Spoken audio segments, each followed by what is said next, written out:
Good morning, beta. In last lecture we studied about the fertilization. Fertilisation के बाद flower में क्या changes आते हैं, जैसे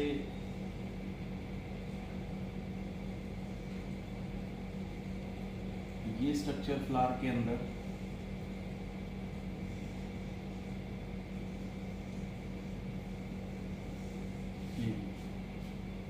जैसे अंदर यहाँ डबल फर्टिलाइजेशन होती है तो बाहर से calyx, Corolla, style, stigma, stamens ये सब रिमूव हो जाएंगे बेटा और बच जाएगी सिर्फ ओवेरी। तो ये पार्ट्स ड्राई होकर के यहाँ से ख़त्म हो जाएंगे और इस फ्लावर में से ये जो ओवेरी बचेगी, ओवेरी तो कन्वर्ट हो जाएगी फ्रूट में बेटा, और जो ये ओव्यूल है ये कन्वर्ट हो जाएगा सीड में। तो फर्टिलाइजेशन के बाद क्या क्या चेंजेस आए post fertilisation?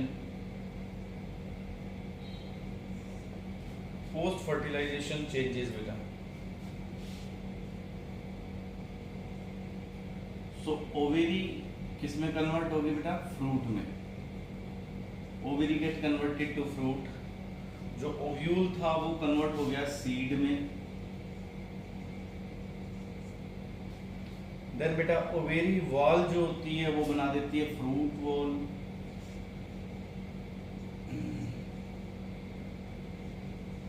It forms fruit wall और कॉल्ड एज पेरिकार्प।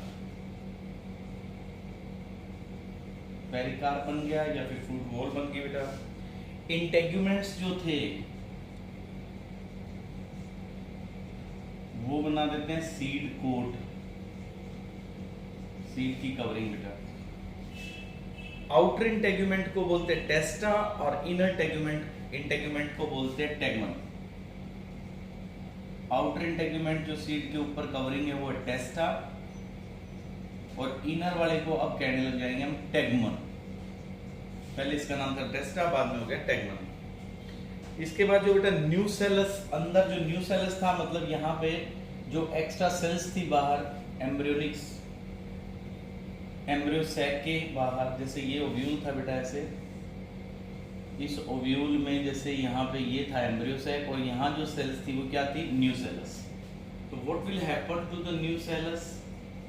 न्यूसेलस जो होता है डीजनरेट हो जाता है और कुछ फ्रूट्स में अगर बचता है तो उसको कहते हैं पेरिस्पर्म। इट डीजनरेट्स और form perisperm.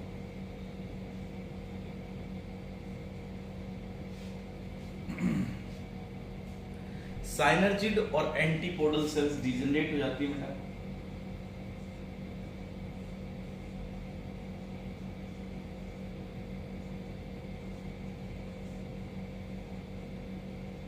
Synergids and antipodal degenerates.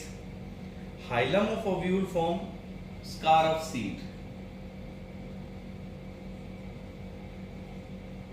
Scar of seed.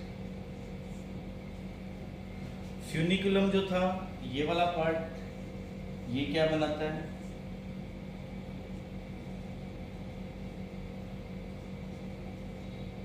ये बना देगा बेटा stock of, it forms stalk of seed.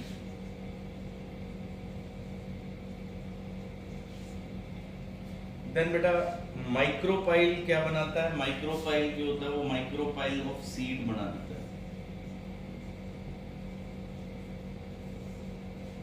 ये जो निशान ऊपर रह जाएगा बीज के, ये माइक्रोपाइल ऑफ सीड का काम करेगा। अब इसके बाद नेक्स्ट है बेटा chalaza of ovule. Chalaza of ovule form the chalaza of seed. तो ये चेंजेस ऑब्जर्व हुए हैं फर्टिलाइजेशन के बाद, मतलब डबल फर्टिलाइजेशन जो अंदर हुई है ओव्यूल में, इसके बाद बाहर जो चेंजेस ऑब्जर्व हुए हैं इन ओवेरी, तो ओव्यूल सीड में कन्वर्ट हो गया और जो ओवेरी थी वो कन्वर्ट हो गई फ्रूट में।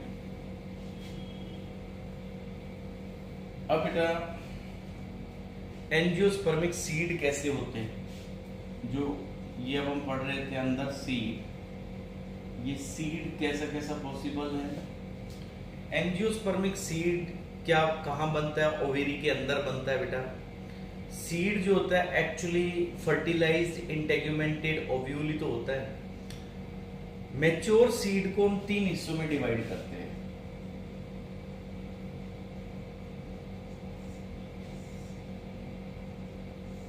Mature seed is divided into the 3 parts: seed coat, embryo और एंडोस्पर्म।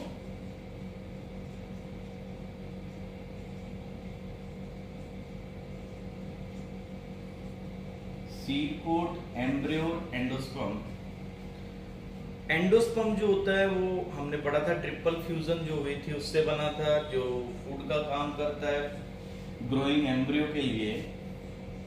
एंडोस्पर्म की 3 टाइप्स थी: सेलुलर, न्यूक्लियर और helobial. Endosperm is actually nutritive tissue.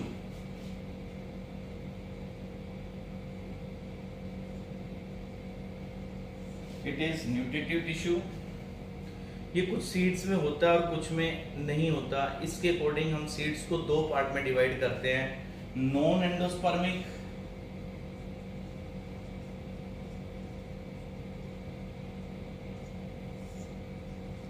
या इसको कहते हैं एक्स एल्ब्यूमिनस,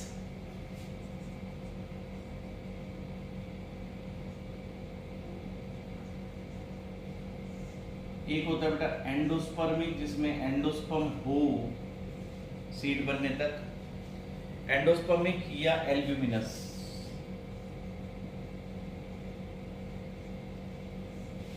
हाँ जी बेटा। नॉन एंडोस्पर्मिक सीड वो होते हैं जिनके अंदर एंडोस्पर्म नहीं होता, do not have endosperm.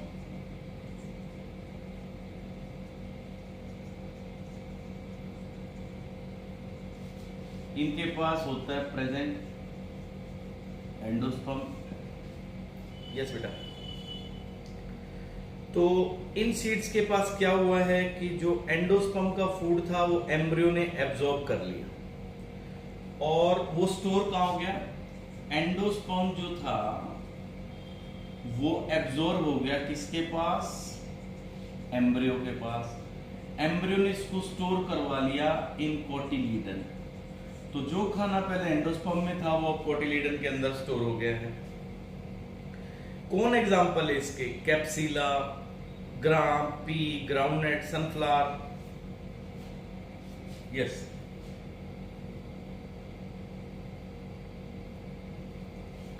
Example capsella. Second example gram, pea, etcetera. Okay बेटा। तो नॉन एंडोस्पर्मिक में दोनों तरह के एग्जाम्पल हैं, डाइकोट में भी और मोनोकोट में भी। डाइकोट कौन कौन है? डाइकोट में एग्जाम्पल है बेटा ग्राम, बीन, पी।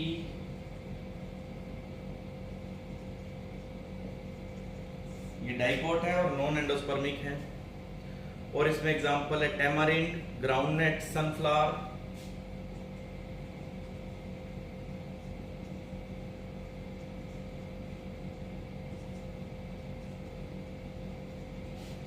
मोनोकोट में नॉन एंडोस्पर्मिक में एग्जांपल है बेटा ऑर्चिड, पोथस, एलिस्मा।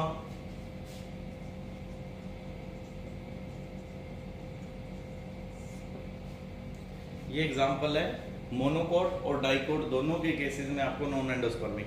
एंडोस्पर्मिक जिनमें फूड एंडोस्पर्म में स्टोर हुआ हो। एंडोस्पर्मिक में जो यहाँ पे इन सीड्स के अंदर जो एंडोस्पर्म होगा वो जब सीड जर्मिनेट करेगा उस टाइम यूज होगा। इनके केस में एंडोस्पर्म रहता है, एम्ब्रियो ने एब्जॉर्ब नहीं किया, और जो कोटिलीडन्स होते हैं वो स्मॉल होते हैं। इस केस में तो एंडोस्पर्म यूज होके कोटिलीडन बड़े हो गए थे, इसमें कोटिलीडन अभी स्मॉल है। तो ज्यादातर इसमें कौन है? मोनोकोट।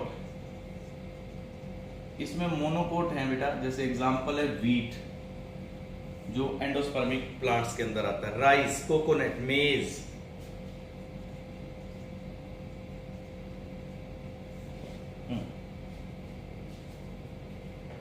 एंडोस्पर्मिक डाइकोट भी होते हैं। इसमें अगर आप एग्जांपल देखो तो डाई और मोनोकोट मिलते हैं। डाइकोट में एग्जांपल है castor, papaya, cotton. Castor, papaya और कॉटन। मोनोकोट के मैंने आपको बता ही दिया, वीट, मेज, राइस। अब इसके बाद है बेटा नेक्स्ट कि कुछ फ्रूट्स ऐसे भी होते हैं जो पार्थिनोजेनेसिस से डेवलप होते हैं। देखो अब हमने सीड के बारे में देख लिया बेटा, अब है फ्रूट्स। फ्रूट्स जो बनते हैं वो अभी मैंने आपको बताया कि ओवेरी से बनते हैं। जैसे इस ओवेरी में यहां पे ये पल्पी हो जाएगी, इसके अंदर ये फ्रूट बन जाएगा बेटा। तो ऐसे फ्रूट्स जो ओवेरी से बनते हैं, राइपन्ड ओवेरी होती है, उनको कहते हैं ट्रू फ्रूट। जैसे मैंगो,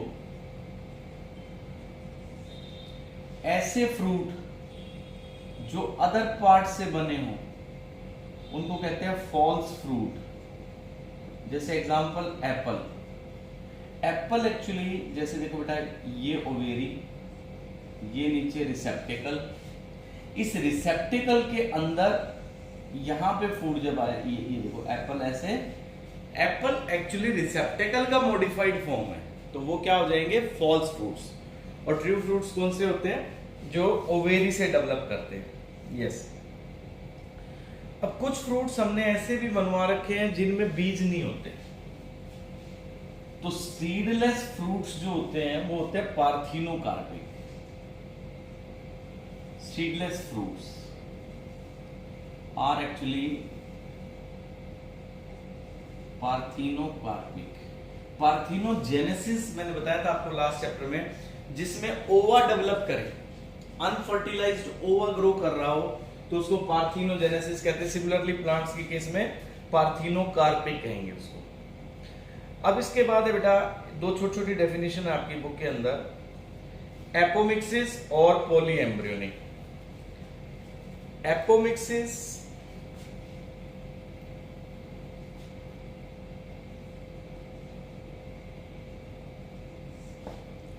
एपोमिक्सिस किन में होती है? जैसे जनरली हमने कहा कि जो एंजियोस्पर्म प्लांट्स होते हैं उनके अंदर फर्टिलाइजेशन होती है, लेकिन कुछ स्पीसीज हैं जैसे ग्रासेस की, एस्ट्रेसियाई,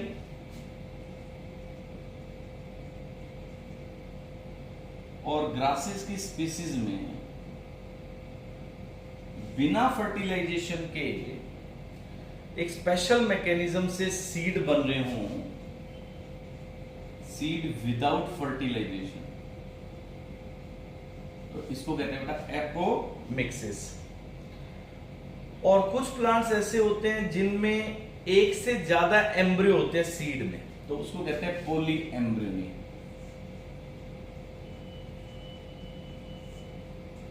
मोर than one embryo in the seed.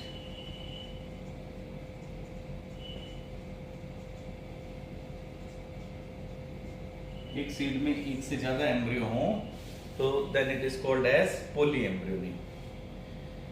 तो इसका एग्जाम्पल है कि सिट्रस और मैंगो पोली एम्ब्रियोनी का। अब एक चीज आपकी बुक में आएगी आपके आगे जब आप रीड करेंगे, डोरमेंसी। डोरमेंसी का मतलब होता है बेटा कि जो सीड डेवलप किया, जैसे ये सीड है, सीड के अंदर अब इसकी जर्मिनेशन कब होगी? जब इसको फेवरेबल कंडीशंस मिलेंगी। जब तक फेवरेबल कंडीशंस मिलेंगी तब तक ये सीड के अंदर ग्रोथ सस्पेंडेड रहेगी। जो इसकी ग्रोथ है वो ग्रोथ रुकी रहेगी, इसको कहते हैं डोरमेंसी। डोरमेंसी में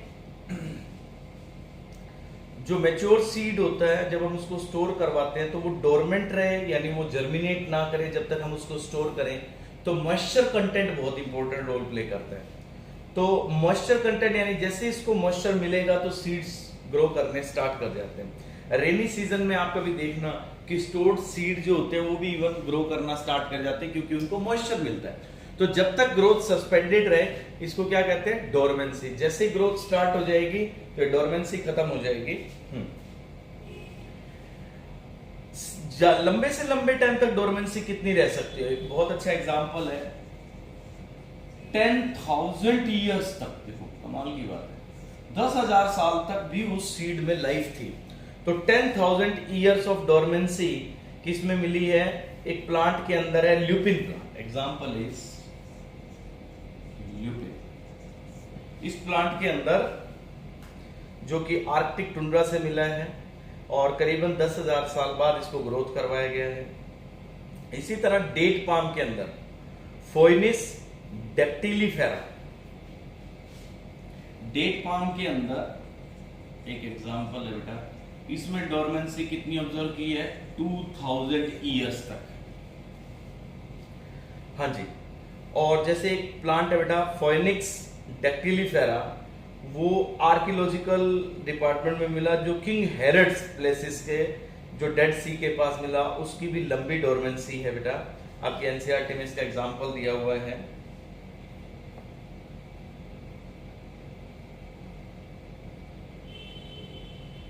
किंग हेरड्स प्लेस से डिस्कवर हुआ है डेड सी के पास, और ये भी लॉन्ग पीरियड ऑफ डोरमेंसी का एक एग्जांपल है। ठीक है बेटा, तो ये चैप्टर आपका कंप्लीट हो गया। अब इसका टेस्ट होगा बच्चे, काफी बड़ा चैप्टर था ये। तो आपने एनसीईआरटी में जो पेज नंबर 37 पे डायग्राम है मोनोकोट का और डाइकोट का, ये ड्रॉ करने हैं। फिर पेज नंबर 35 पे भी डायग्राम है बेटा, 34 पे भी है, इनकी लेबलिंग लर्न करनी है।